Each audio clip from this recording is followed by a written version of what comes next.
দেখো তোমরা কি কেউ ওই বাচ্চাটাকে চেনো? দেখি মুখটা উঁচু করো বাচ্চা।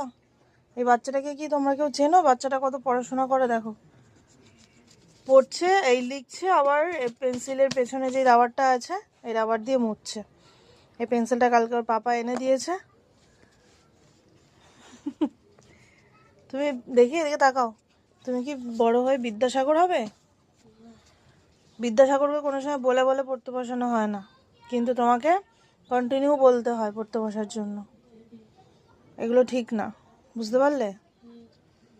চলো, এখনো কত লেখা বাকি, মানে যবে থেকে পড়া থেকে এসছে। বৃহস্পতিবারে পড়া ছিল, তারপরে তো শুক্রবার দিন রথ ছিল বলে ছুটি ছিল, তবে থেকে লেখা নিয়ে বসেছে তো বসেছে, না তবে থেকে বই খুলে বসেনি, আজকে সকালবেলা বসলো। দেখো, চলো এখানে কি দিয়েছে, 71 থেকে 100 পর্যন্ত স্পেলিং। লিখে আবার মুছলি কেন?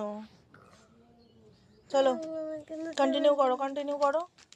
তবে এখন টেবিল নাম্বার 6, টেবিল নাম্বার 7 এগুলো লিখতে হবে। চলো লিখে নাও। পড়তে ভালো লাগে না তাই না মা?